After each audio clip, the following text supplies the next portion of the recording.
In this video I'm going to show you a couple of really cool performance tricks, as well as a routing hack that extends the capabilities of the DB4 even more, and how the Xone K2 extends the looper capabilities to a whole new level. What's up everybody, I'm Mech, and I'm so glad you're joining me for this second DB4 video. So let's start with some performance tricks. So the layout of this mixer is kind of genius. And the way the mixer is laid out, it opens up a lot of one-handed control. The first trick I want to show you is a trick I do using the looper function and a filter at the same time. And the cool thing about the looper is that as with a lot of other controls on the DB4, you can actually hold it. Here we go. And when I release it, it will play on. So when I hold it, I can now turn it and then release it and we'll go on. Keeping that in mind, this is a trick I really like to use. So here we go.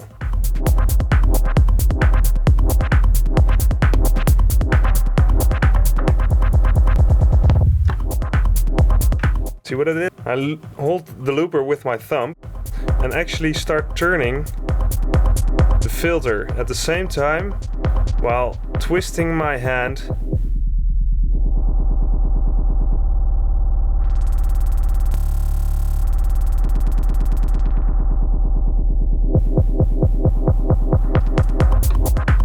Let's do that again. Set it to one beat. With one beat it works best, I think.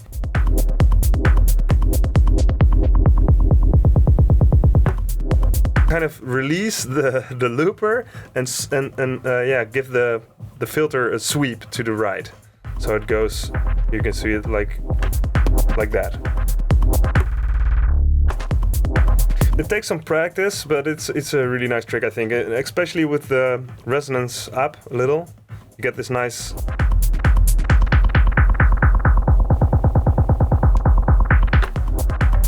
There we go. The second trick I want to show you is actually one that is in the manual, but it's still, I think it's really useful still. When you have a delay, you can actually, with the shortcut, change it from a division of the BPM or to milliseconds. So when I hold the delay button of one of the FX units, I can now press tab, and it will change between locking to BPM and to milliseconds. The cool thing about this is that actually when I something going like this, it's way smoother. Now a cool thing is that when I'm near the divisions that are still based on the BPM that is detected or set in the DB4 itself, it will snap to the nearest division when I go back to sync mode. As you can see, it jumped right to the 1/8. So if I go back to here and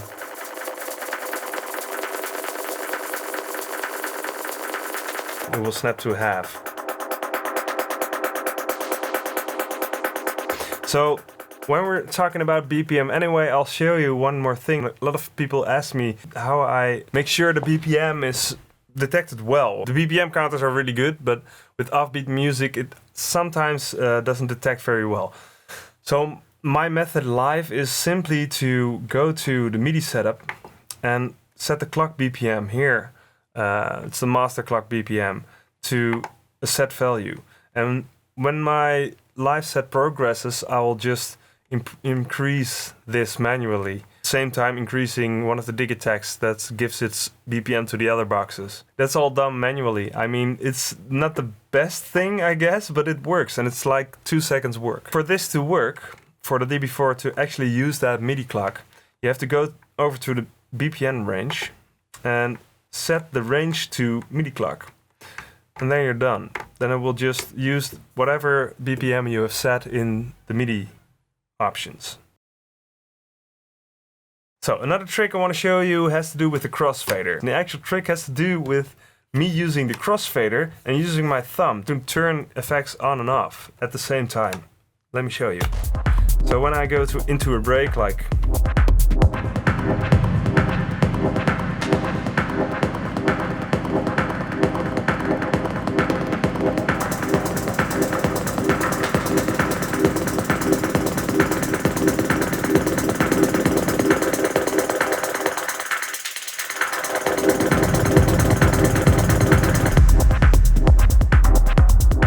go. And you can do this both ways, of course. I can turn it on as well, like this.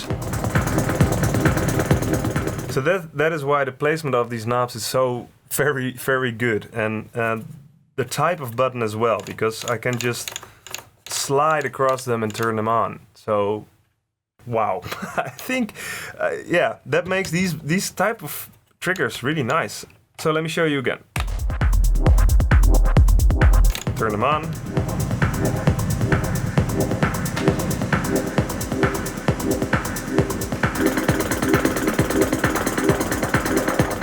Let's do the delay trick.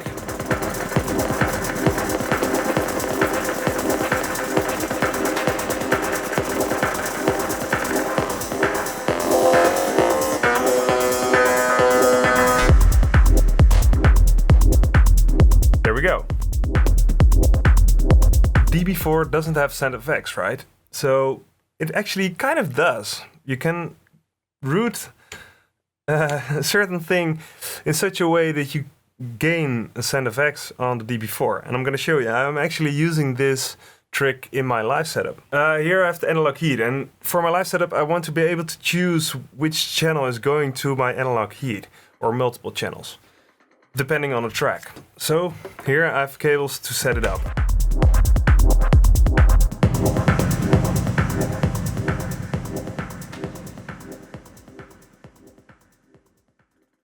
Input, set input to 4, analog, totally fine. Now going to the menu, we're going to the record setup. And at the record setup you can select different sources. 3 of them actually. So we have mix, clean feed and phones. And what we're gonna do is choose phones. Bear with me. Then we're going back to the menu and we're going to the headphone settings, HB setup. And here we can set what we hear with the monitor headphone. So when you turn on auto mute, when you mute a cube, it will just go mute and it won't switch over to the mix on your headphone. So that's nice. Auto cue, don't use that, leave that off. Clean feed off. Mode normal, not split, just a normal mode. That's it. That's all the settings you need. So what we're actually going to do is, when I cue a channel, it will send it to the headphone, of course, but it will also send it to the record output, to my analog heat.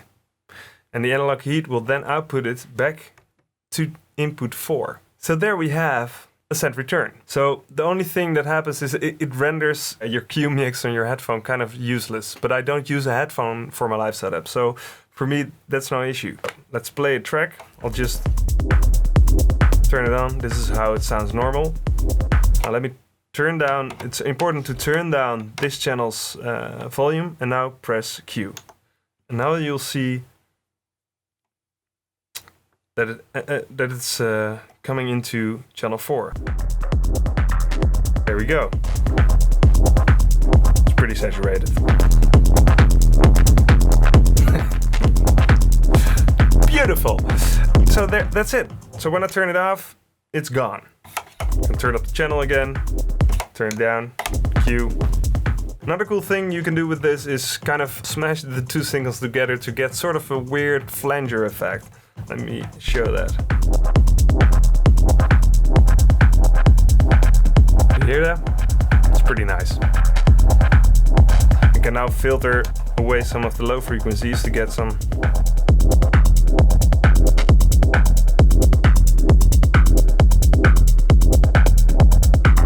Okay, let's move over to the Xone K2, which adds a lot of cool capabilities to the loopers.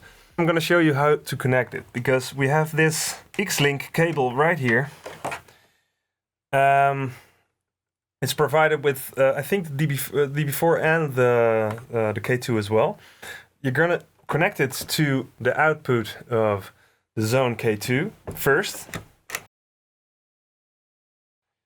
Make sure it has the latest firmware as well as the DB4. Connect this to the mixer. There we go. And you'll see it turns on. Now go over to the menu and go to the XLINK pairing setting, and you'll see the ID of this K2. And simply select it. You can link 4 of these to each other, which is incredibly, yeah. You can choose which one is paired to the Xone DB4, so for the looper functionality. The reason why you might want to do that is because when you link another K2 or multiple K2s, you can still use those as MIDI controllers when you're using Tractor, for instance. So that is that. We have paired it now, and you can see actually here when the loops are starting. There's a couple of functions here. The first is with this knob, I can change the loop length. When I press this, it will turn on the looper. You can see that by roll on, right? Then we have these knobs. Every time you change the loop length, it will start re-recording the loop again. So basically that means when you have this engaged, the loop will always be on the beat, which is really nice. So you can go pretty crazy without it losing timing. That was something that wasn't present in the standard loopers here. Then we have another row of on and off switches. Then we have the faders, and this is really nice. Certainly for people that use one dig attack, for instance, with the DB4, because now you can mix the loop with the original signal. So that means if I have a beat going and I loop 1 bar, so I go to, as you can hear, this is a 1 bar loop, and now I go over to the next track.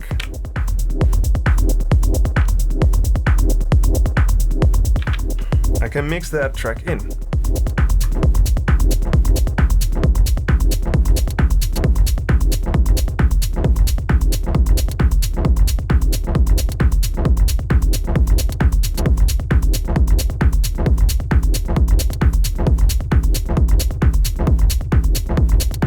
Until the original signal is full. So the last thing that is possible with the K2, and you can see it already when I press these knobs will divide the loop length in 2. You can actually press multiple of these to divide the loop length even more. So when I have it on 4 bars, you can see it becomes 2 bars, now it becomes 2 beats, now it becomes a 1/4 of a beat, and when I hit the last one, it will be 1/16 of a beat. Let me show you how that sounds. Let's go back to that. Here we go.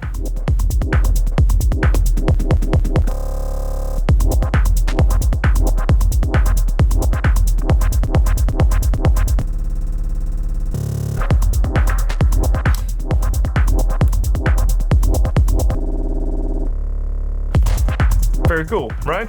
If you are considering buying this mixer after seeing this video or the previous video and you want to support me, consider buying through my affiliate links. The affiliate link is in the description. See you next time. Cheers!